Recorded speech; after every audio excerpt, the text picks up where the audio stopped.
Louvado seja nosso Senhor Jesus Cristo. Nós vamos fazer o nosso comentário, 29º domingo do tempo comum, ano B, São Marcos, nosso 49º encontro.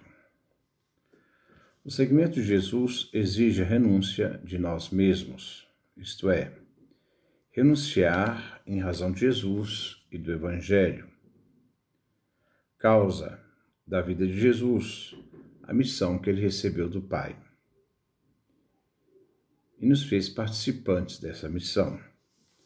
A consequência é a cruz, onde o martírio expressa a maior doação de vida.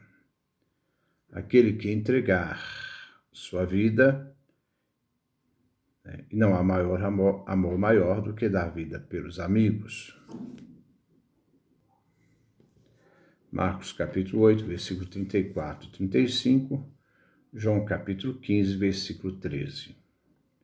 O martírio é o maior sinal de fidelidade, é o batismo de sangue. Hoje devemos aprender com Jesus a enfrentar o martírio por amor dele, por amor a ele, e a não nos apegarmos ao poder humano. O poder de Jesus é dar a vida em resgate por muitos. O poder de entregar-se para ser grande, servidor de todos. Como Jesus não só ensinou, mas também viveu em sua própria vida. A antífona de entrada é tirada do Salmo 16, versículos 6 e 8. É uma prece do oprimido em súplica a Deus Javé e é do pré-exílio da Babilônia. A igreja reunida em Eucaristia suplica ao Pai, princípio e fim de toda a obra da salvação, que atenda a igreja reunida em oração eucarística. A igreja preciosa, pupila dos olhos de Deus, a quem a igreja recorre na busca de abrigo. Este Deus que se revelou pelo seu Filho presente na ordem da salvação e também da redenção. Ele é o nosso abrigo. A metáfora das asas que acolhe os filhotes nos faz todos estarmos unidos sob a proteção do Altíssimo, e confiantes em tua presença, que nos é garantida por Jesus, presente na Eucaristia. A primeira leitura é tirada do profeta Isaías, capítulo 53, versículos 10 a 11. Temos aqui o segundo Isaías, que vai do capítulo 40 ao capítulo 55, que foi escrito no exílio da Babilônia. É um cântico do servo sofredor. Este servo que assume os pecados do povo para poder expiá-lo, reconciliando o Senhor ao seu povo. Ele se entregou no lugar dos pecadores, Isaías capítulo 53, versículo 10. Expiando o pecado de todo o povo de Deus. A expiação tem vários significados na língua hebraica. A transgressão, a obrigação e a responsabilidade, originadas da culpa, a própria culpa. Aqui expressa a expiação da culpa e até da compensação da culpa. Assim, expiando a culpa de todo o povo, o servo de Javé justificará muitos homens. O servo não transforma injustiça ao injusto, visto que, para que seja justificado, é necessário ter o elemento da justiça, isto é, participar da justiça do Senhor Deus, o único justo. Isaías capítulo 45, versículo 24 a 25. O papel do servo sofredor nesses versículos não seria de declarar justo alguém que não é justo, nem mesmo esquecer ou apagar o pecado, mas é o assumir a culpa dos outros, para que o Senhor esqueça e apague o passado e aceite como justo o que diante de Deus não podia ser. Como recompensa por ter oferecido assumir o pecado do povo, expiando a culpa do povo, o servo terá uma prosperidade e prolongará seus dias. O servo verdadeiramente morreu, assumiu a culpa do povo, expiou seus pecados. Assim, quem se coloca a favor dos pecadores para assumir-lhes a culpa e obter a expiação dos pecados, participa da bênção divina. Ao ter cumprido essa realidade de expiação e oferecer sua vida pelos pecadores, assumindo seus pecados, o Senhor permite que ele continue presente naqueles que justificou. Este servo é Jesus, que morreu assumindo nossos pecados, nos justificando diante do Pai. Morreu para a salvação de todos. O salmo responsorial é o Salmo 32, 33. É um louvor a Deus, Criador e Protetor. O salmo é do tempo do pós-exílio da Babilônia. O refrão é tirado do versículo 22. Sobre nós venha, Senhor, a vossa graça, pois em vós nós esperamos. É uma súplica ao Deus Salvador. Somente em Deus, que sempre se revelou como ajuda e proteção de seu povo, está a segurança de tudo o que virá no futuro. É um pedido, súplica, de graça que desce àqueles que confiam em Deus. A primeira estrofe é tirada dos versículos 4 e 5. O salmista afirma e confessa a sua fé. A palavra do Senhor faz com que o homem de fé, aquele que acredita, esteja centrado na verdade da palavra de Deus e na fidelidade a Ele. Deus cumpre o que promete. A fidelidade de Deus demonstra que se pode confiar incondicionalmente nele, em todo o seu agir. A justiça não é a última palavra sobre Deus. Também acima da ordem divina, da lei, está a sua graça. A segunda estrofe é tirada dos versículos 18 e 19. Só Deus pode dar a libertação e salvação. Ele salva da morte. Nas mãos de Deus está a vida do ser humano. O homem fiel, observante da lei, sabe que se deve temer a Deus, pois nele se pode confiar. Porque se percebe que o olhar misericordioso de Deus repousa sobre ele. Por isso sabe que ele está protegido e pode encarar o futuro sem temor, confiante e enfrentar os perigos da vida. Esta é a confiança que dá mais força ao homem em sua vida. Terceira estrofe, tirada dos versículos 20 e versículo 22. Em Deus, o homem de fé sabe e confia que nele está seu auxílio e proteção. Alegria e confiança que sustenta a esperança do fiel está no próprio Deus. Dessa vivência de confiança, dessa espera, é que nasce, então, a abertura para o futuro, a certeza de que Deus não vai falhar. Quem não percebe a ação divina de sua providência no passado, não pode ser alimentado pela esperança no futuro. O fundamento da fé se lança na certeza do futuro, sabendo que aquele que é fiel, que é Deus, é aquele que se deve temer e acreditar. A segunda leitura é tirada da carta aos Hebreus, capítulo 4, versículo 14 a 16. O autor inicia afirmando: temos um sacerdote eminente. Se trata de Jesus. Jesus não é descendente dos sacerdotes do Antigo Testamento. Ele não era da tribo de Levi. Jesus era da tribo de Judá, onde não existiam sacerdotes. Mas na cruz ele se tornou sacerdote, nos unindo a Deus e oferecendo o sacrifício de si mesmo por nós. Este Jesus sacerdote, mas também altar, entrou no céu, isto é, subiu aos céus, fazendo referência à ascensão de Jesus, que está à direita do Pai. Ele é o nosso Salvador e Redentor.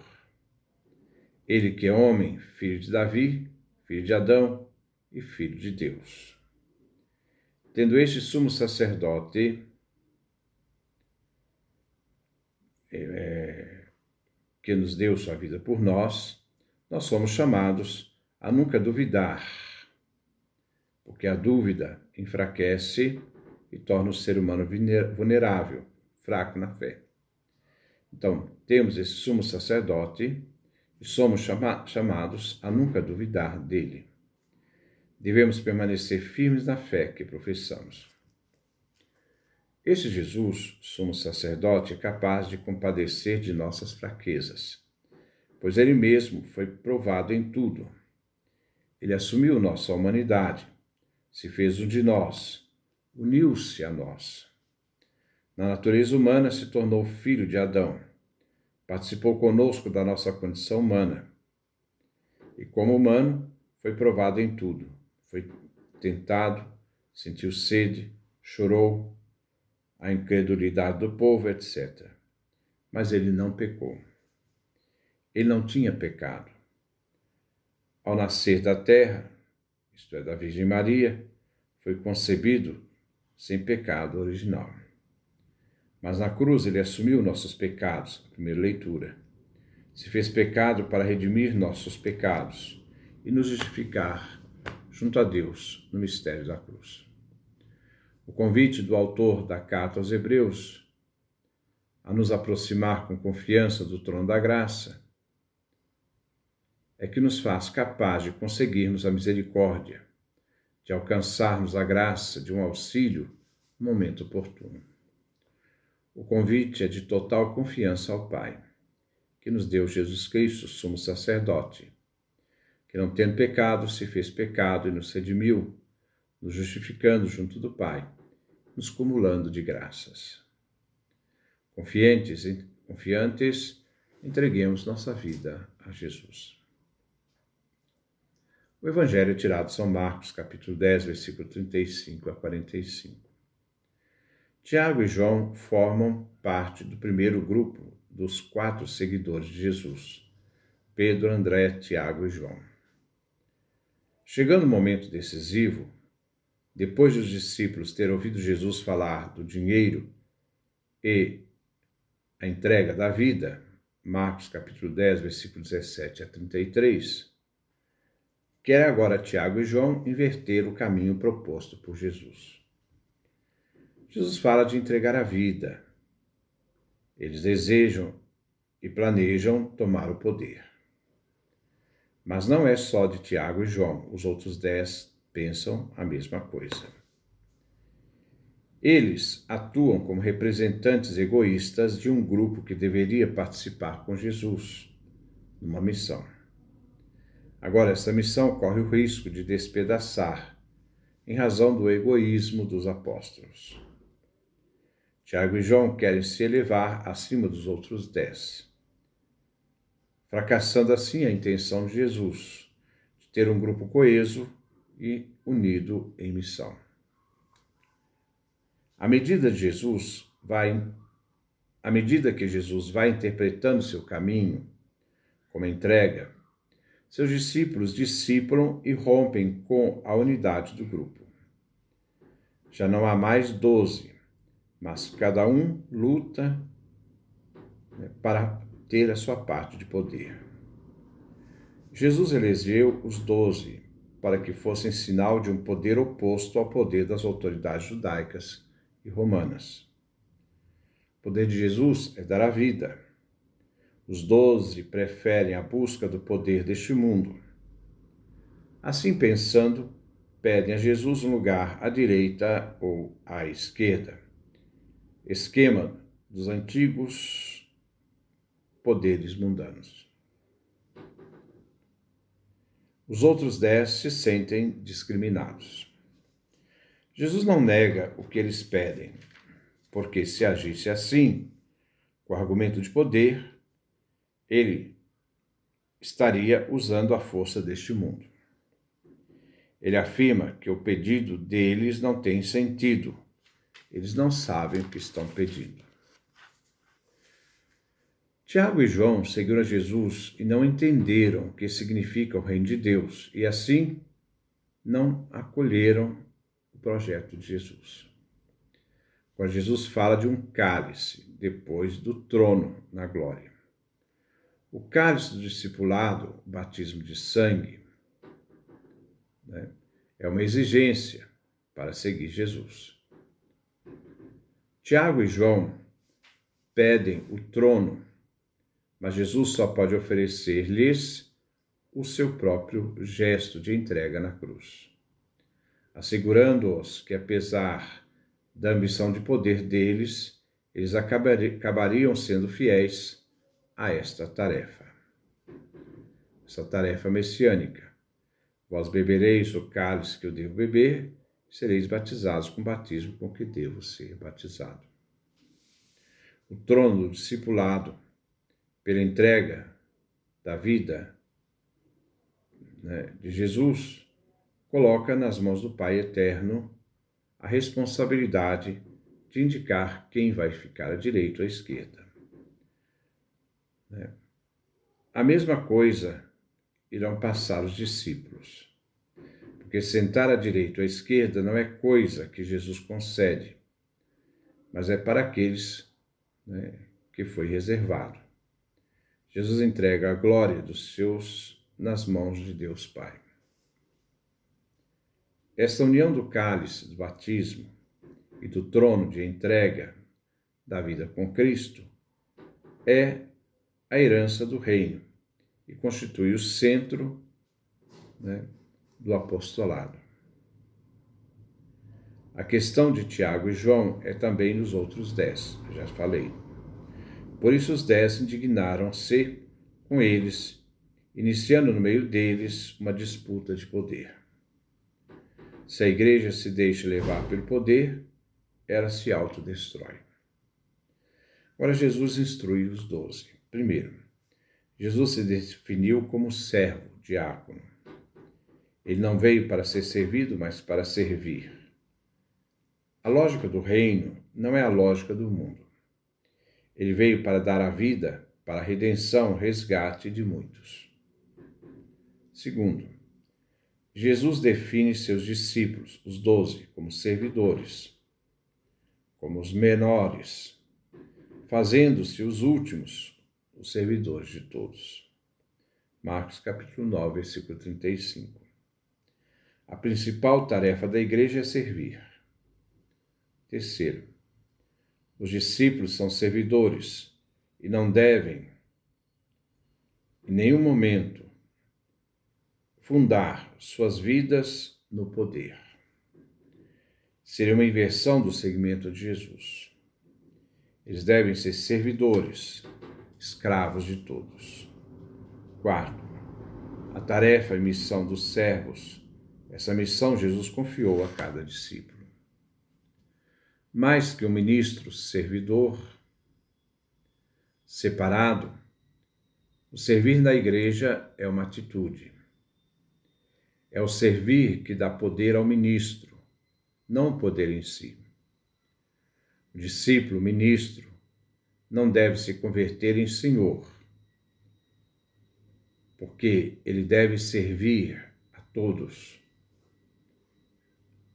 Não se pode inverter o caminho de Jesus. A antífona de comunhão é tirada do Evangelho de São Marcos, capítulo 10, versículo 45.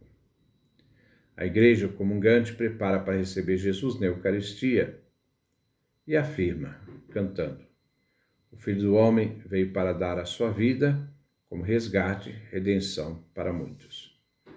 Por isso, ao receber Jesus na Eucaristia, que sejamos servidores de todos, seguindo os passos de Jesus. Esta, então, é a nossa reflexão. Que Deus nos dê a sua graça, a sua bênção, sua face resplandeça sobre nós.